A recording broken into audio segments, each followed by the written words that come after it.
রাঙামাটি, যাকে বলা হয় রূপের রানী, পার্বত্য অঞ্চলের বুকে অবস্থিত, আয়তনে বাংলাদেশের সর্ববৃহৎ জেলা, প্রকৃতির অপার সৌন্দর্যের এক লীলাভূমি এই রাঙামাটি, যেখানে লাল পাহাড়ের গায়ে খেলা করে মেঘেরা, শান্ত নদীর জলধারা, দেশের সবচেয়ে বড় কৃত্রিম লেক আর পাহাড় বেয়ে ঝরে পড়া ঝর্ণার মিলেমিশে গড়ে তুলেছে এক অনন্য প্রাকৃতিক সৌন্দর্য। এই পাহাড়ের বুকেই বসবাস করে চাকমা, মারমা, ত্রিপুরা সহ 11টিরও অধিক আদিবাসী জনগোষ্ঠী, যারা তাদের নিজস্ব সংস্কৃতি এবং জীবন দ্বারা এই রাঙামাটিকে করে তুলেছে এক অন্যরকম বৈচিত্র্যময়। তাই তো আজ আমি যাচ্ছি এই লাল পাহাড়ের দেশে, যেখানে দেখাবো এই রাঙামাটিতে কি কি দেখবেন, কিভাবে যাবেন, কোথায় থাকবেন, খাবেন, আর পুরো ট্রিপে খরচই বা কেমন হতে পারে তার সম্পূর্ণ একটি ভ্রমণ গাইড। আমার আজকের ভ্রমণ যাত্রা শুরু হয় ঢাকার সায়দাবাদ বাস টার্মিনাল থেকে। এবারের গন্তব্য লাল পাহাড়ের দেশ রাঙামাটিতে, যেখানে আমি যাচ্ছি শ্যামলী অ্যানার ট্রাভেলসের নন এসি বাসে করে, যার টিকিট মূল্য 840 টাকা। রাত 11:40 আল্লাহর নামে আমাদের বাসটি এগিয়ে চলল নীরব রাতে, ফাঁকা রাস্তায় আর হালকা বাতাসে রাঙামাটির পথে।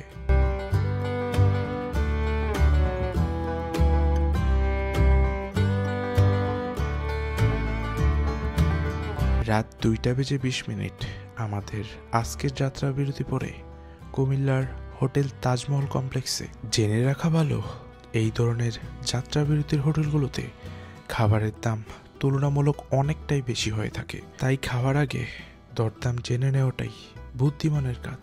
20 মিনিট যাত্রা বিরতি শেষে আবারও আমাদের বাসটি ছুটে চলল শান্তির খোঁজে রাঙামাটির উদ্দেশ্যে।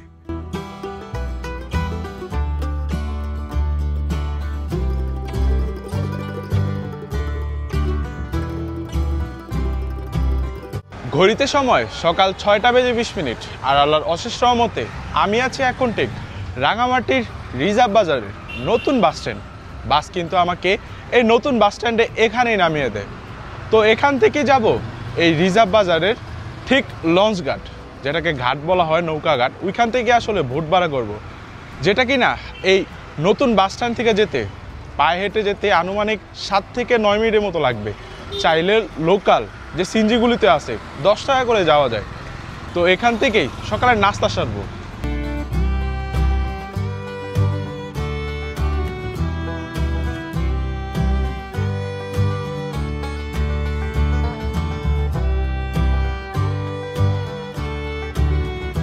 জনপ্রতি মাত্র 10 টাকায় লোকাল ভাড়ায় সিনজিতে করে চলে আসলাম রিজার্ভ বাজার ঘাটে। আর এই ঘাট থেকে কিন্তু অসংখ্য বোট রয়েছে, ছোট আকারের, বড় আকারে কিংবা মাঝারি আকারে, যে যেরকমটা খুঁজেন এখান থেকে কিন্তু অনায়াসে পেয়ে যাবেন। তো এখান থেকে এখন যাব ভোট ভাড়া করতে। এখান থেকেই আমি অন্য আরেকটি গ্রুপের সঙ্গে যুক্ত হই। মোট 10 জন মিলে সারাদিনের জন্য মাত্র 1600 টাকায় একটি ভোট ভাড়া করি। একটা বিষয় মাথায় রাখা জরুরি, ভোট ভাড়া করার জন্য রাস্তা থেকেই অনেকে খুব স্মার্টলি কথা বলে আপনাকে রাজি করানোর চেষ্টা করবে, কিন্তু যেই বুড়ি ভাড়া করেন, বুটটি দেখে শুনে বুঝে মুলামুলি করে ভাড়া চূড়ান্ত করাই বুদ্ধিমানের কাজ। সকাল 9:40 কাপ্তাই লেকের অপূর্ব সৌন্দর্য মেখে আমাদের বোটটি ছুটে চলল রাঙামাটির ঝুলন্ত ব্রিজের উদ্দেশ্যে। এই ঘাট থেকে পৌঁছাতে যার সময় লাগবে 20 থেকে 25 মিনিটের মতো।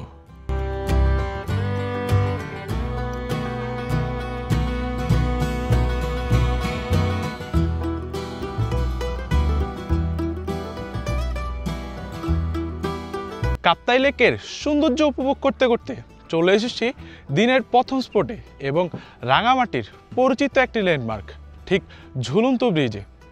আর এই ঝুলন্ত ব্রিজ কিন্তু জাস্ট একটি সেতু না, এটি কিন্তু পর্যটকদের কাছে রাঙামাটির কথা মনে আসলে কিন্তু এই ঝুলন্ত ব্রিজটির কথা সর্বপ্রথম আসলে মনে আসে। ঝুলন্ত ব্রিজটা কিন্তু আসলে অসাধারণ। এটি কিন্তু আবার সংস্কার কারও করা হয়েছে। আসলে এটা আগে কিন্তু প্রচুর আর কি ঝুলতো, এখন ওই রকমটা খুব কমই ঝুঁকে।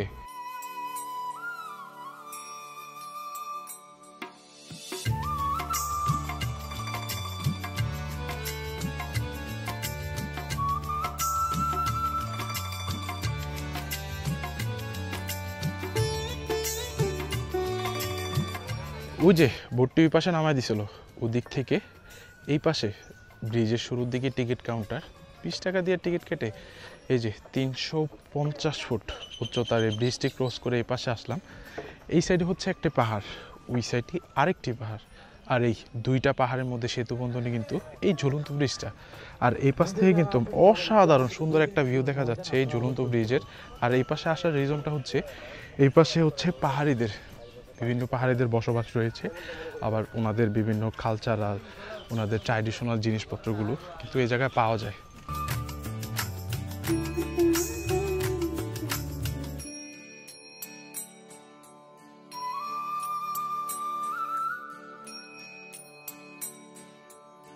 এপাশে আসলে পাহাড়িদের যেরকম জিনিসপত্র, ওনাদের ট্র্যাডিশনাল যেসব পোশাক আশাক, খাদ্য সামগ্র, প্লাস ওনাদের যে আসলে যেসব ইউজ করে সব কিছু কিন্তু এই জায়গায় বিক্রি করে। আবার এই জায়গায় বটগাছতলায় বসে এরকম সুন্দর ভিউ পয়েন্টের মধ্যে কাপ্তাই লেক উপভোগ করা, প্লাস ঝুলন্ত ব্রিজ, সামনে কিন্তু ছোট ছোট অনেক টিলা দ্বীপের মতো অসাধারণ লাগবে এই জায়গায় বসে সময় কাটানোটা, জাস্ট অ্যামেজিং। ঝুলন্ত ব্রিজের সৌন্দর্য উপভোগ করার পর এই কাপ্তাই লেকের সৌন্দর্য দেখতে দেখতে চলে এসেছি এই রাঙামাটির অন্যতম আরেকটি ট্যুরিস্ট স্পট, ঠিক পলওয়ে পার্কে। আর এই পলওয়ে পার্কে ঢুকতে হলে কিন্তু জনপ্রতি 40 টাকা দিয়ে ভিজিট করতে হবে এই পলওয়ে পার্কটি। আর এই পলওয়ে পার্কটি কিন্তু আসলে অসাধারণ। এই জায়গায় এরকম সুন্দর ভিউ পয়েন্ট থেকে এই কাপ্তাই লেকের সৌন্দর্য উপভোগ করতে পারবেন। কাপ্তাই ওদিকে যেমন দ্বীপ অনেক সুন্দর দেখা যাচ্ছে, ওদিকে কিন্তু বড় বড় অনেক পাহাড়, আর এরকম সুন্দর লেকের মধ্যে এরকম ভিউ পয়েন্ট অসাধারণ লাগবে। এই যে এদিকে একটা পাহাড়, এদিক দিয়ে আরেকটা পাহাড়, মাঝখানে কিন্তু আরেকটি ঝুলন্ত ব্রিজ, কাঠের নির্মিত, এটাও অসাধারণ। আর এই যে লেকের যে উত্তাপ, এটাও কিন্তু অসাধারণ লাগবে। ওই যে বেঞ্চ দেওয়া আছে, এ জায়গায় চালে বসে বসে এরকম সুন্দর ভিউটা উপভোগ করা যায়, এটা আসলে অসাধারণ লাগে। যে সাউন্ডগুলি অ্যামেজিং। ওদিকে অনেকগুলি হিস্ট্রিক্যাল জিনিসপত্র রয়েছে, ওগুলি যাব। আর এই যে এপাশে কিন্তু এপাশে রয়েছে আসলে বিভিন্ন হিস্ট্রিক্যাল জিনিস, একটা ওয়াটারফলস রয়েছে যেটা কিনা কৃত্রিম নির্মিত, রিসোর্ট রয়েছে, এটা কিন্তু অনেকই বড় আসলে কাপ্তাইয়ের যে পলওয়ে পার্কটা।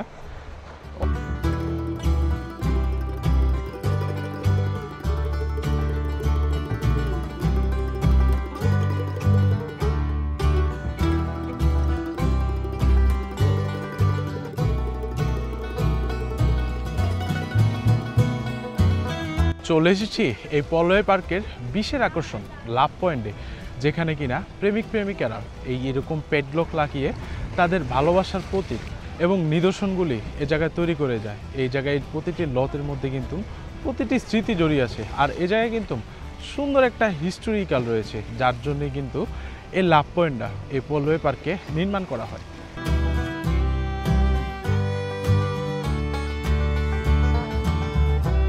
আসলে কাপ্তাই লেকে বোটে করে ঘোরাটা সত্যি অসাধারণ এক অনুভূতি। ঠিক এই নদীর দুই পাশে কিন্তু বড় বড় উঁচু পাহাড়, কখনো কখনো দ্বীপের দেখা মিলে ছোট বড়, আবার এরকম সুন্দর পরিবেশের মধ্যে ঠিক কখনো মেঘলাময় কখনো রোদালাময়। বোটে করে ঘোরাটা এক কথায় অসাধারণ। এই লেকটি মূলত কৃত্রিম লেক, যা দক্ষিণ এশিয়া তথা বাংলাদেশের মধ্যে সর্ববৃহত্তর, যা নির্মাণ করা হয়েছে কর্ণফুলী নদীর উপর ঠিক 1957 সালে।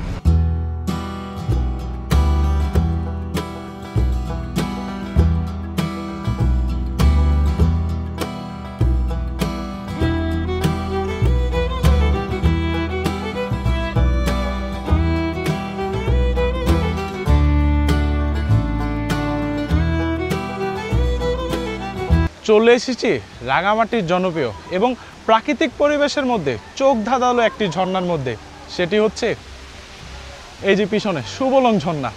ঝর্ণাটা কিন্তু আসলে অসাধারণ, অনেক উপর থেকে কিন্তু এই পানিগুলি পড়তেছে। আর আজকে কিন্তু প্রচুর পর্যটক। সুবলং ঝর্ণা কিন্তু একদম যে কাপ্তাই লেকটা, কাপ্তাই লেক থেকেই চোখে পড়বে এই সুবলং ঝর্ণাটা।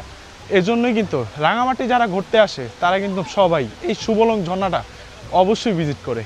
আর এ জায়গায় কিন্তু ঠিক লেক থেকে ঝর্ণার সামনে আসতে হলে জনপ্রতি 20 টাকা করে টিকিট কেটে তারপর ঢুকতে হবে।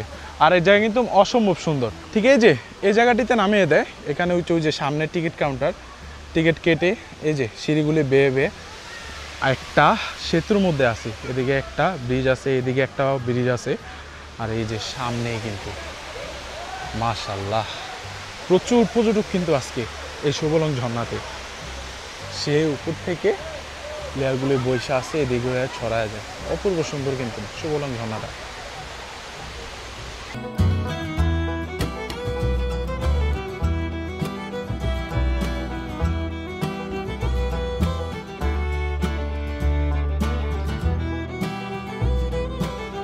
বড় সুবলং ঝর্ণা দেখে এখন কিন্তু ঠিক ছোট সুবলং ঝর্ণার সামনে এসে পড়েছি।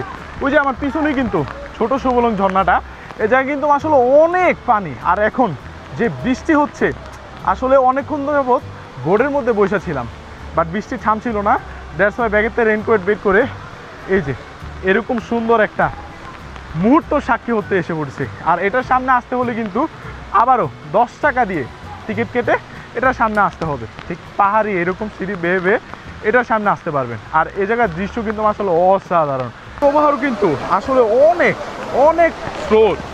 আর এই যে এদিক দিয়ে আমরা কিন্তু প্রচুর পর্যটক, এই যে এদিক দিয়ে সে কাপ্তাই লেকের দৃশ্য, এই যে এগুলি বেয়ে বেয়ে নিচে নামলাম।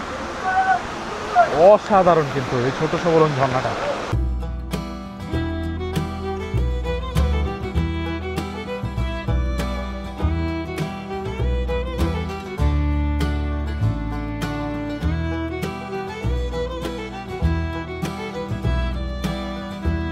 বৃষ্টির মধ্যে কাপ্তাইয়ের সৌন্দর্য উপভোগ করতে করতে চলে আসলাম ঠিক এখন বৌদ্ধ মন্দিরের দিকে। আর এখানে কিন্তু পাহাড়ি লোকেরা বসবাস করে, তাদের এই জায়গায় জিনিসপত্র, বাড়িঘর এবং বিভিন্ন কালচার সব কিছু কিন্তু এই জায়গায় তুলে ধরছে। ঘাটের থেকে নেমে সামনেই কিন্তু আসলে ওনাদের সে দোকানপাটগুলি, এই জায়গায় ওনাদের বিভিন্ন কালচারাল যে জামা কাপড়গুলি, প্লাস এই যে এদিকে কিন্তু ফল আসলে পাহাড়ের মধ্যে এগুলি আর কি বানায়। এই যে সামনেই কিন্তু পাহাড়িদের যে বাজারটা ছিল, আসলে ওইখানে তাদের যে ট্র্যাডিশনাল জিনিসপত্র বিক্রি করতেছিল, ওইখান থেকে একটা সিঁড়ি চলে গেছে। এই সিঁড়িটা ধরে এখন যাচ্ছি ঠিক বৌদ্ধ মন্দিরে। আসলে একটু পাহাড় বেয়ে অনেকক্ষণ কিন্তু হেঁটে হেঁটে পাহাড় বেয়ে উপরে উঠতে হবে, বাট অনেক ইন্টারেস্টিং। পিছে কিন্তু কাপ্তাই লেকটা আর বোর্ডের সাউন্ডগুলি অসাধারণ। যদিও এখন কিন্তু আসলে অনেকটাই পিছল বৃষ্টি হওয়ার কারণে, বাট আসলে খারাপ না, ভালোই লাগতেছে। মাঝে মধ্যে অনেক সুন্দর বাতাস আসে। চলে এসেছি সে বৌদ্ধ বিহারটি, ওই যে আমার পিছনে কিন্তু সে টেম্পেলটা। আসলে এটার নাম কিন্তু নির্বাণনগর বৌদ্ধ বিহার, এলাকার নাম অনুসারেই এটার নাম নির্বাণনগর বৌদ্ধ বিহার নাম হয়। গ্রামটার নাম আসলে নির্বাণনগর। আর এ জায়গায় কিন্তু উঠলে এই পাহাড়টার চূড়ায় এই বিহারটার কাছেই আসলে অসম্ভব সুন্দর ভিউ দেখা যায়। এখন কিন্তু এই বৃষ্টির মোমেন্টটায় অনেক সুন্দর মেঘ, আর এই মেঘগুলি কিন্তু একদম পাহাড় ছই ছই, অসম্ভব সুন্দর লাগে এই পাহাড়ে উঠলে। আর যে কাপ্তাই লেকের যে পাহাড়ের ভিউ, যে মেঘের ভিউগুলি অসাধারণ লাগে। আর ওই যে নিচে কিন্তু ওনাদের বাসস্থান, এটা কিন্তু আসলে অসম্ভব সুন্দর। এই প্রতিকূল অবস্থায় যে কিভাবে জীবনযাপন লিড করে, এসব দেখে কিন্তু আসলে শিক্ষা নেওয়া দরকার। কি সুন্দর লেকের পাশে এরকম একটা প্রতিকূল পরিবেশ, পাহাড়, তার মধ্যে কিন্তু জীবনযাপন লিড করে, এটা সত্যি আসলে অসাধারণ। চলে এসেছি দুপুরের লাঞ্চের জন্য এই যে ঠিক টঙ্গর রেস্টুরেন্টে। আমরা কিন্তু সে ঝুলন্ত ব্রিজ, পলওয়ে পার্ক দুইটা দেখে কিন্তু এ জায়গায় দুপুরের লাঞ্চের অগ্রিম অর্ডার দেওয়া যায়। এই জায়গার নিয়ম কিন্তু এই কাপ্তাই লেকে যেসব রেস্টুরেন্টগুলি আছে, এগুলির নিয়মই কিন্তু অগ্রিম বুকিং দিয়ে তারপরে দুপুরে লাঞ্চ করা হয়। আর এই জায়গায় কিন্তু অসম্ভব সুন্দর একটা দ্বীপের লানি, চারপাশে কিন্তু একদমই পানি, অসম্ভব সুন্দর লাগে এই আসলে রেস্টুরেন্ট থেকে। আর এই জায়গায় কিন্তু বিভিন্ন এই যে এরকম অ্যাক্টিভিটিসগুলি পেয়ে যাবেন, দোলনা, এরকম সুন্দর সানসেট ভিউগুলি। জনপ্রতি 160 টাকায় দুপুরের লাঞ্চ শেষ করে আবারও চলে আসি সেই রিজার্ভ বাজারে। এখান থেকেই শুরু হয় আমাদের ঢাকার উদ্দেশ্যে ফেরার যাত্রা। তবে আপনি যদি রাঙামাটিতে একটি রাত কাটাতে চান, তাহলে এই রিজার্ভ বাজার এলাকাতেই খুব সহজেই পেয়ে যাবেন বিভিন্ন মানের হোটেল, যেখানে 600 থেকে 2500 টাকার মধ্যেই রুম মিলবে। আজকের ভ্রমণ এখানেই শেষ করলাম। ইনশাল্লাহ আবারও দেখা হবে নতুন কোনো ভ্রমণ গন্তব্য নিয়ে। আসসালামু আলাইকুম।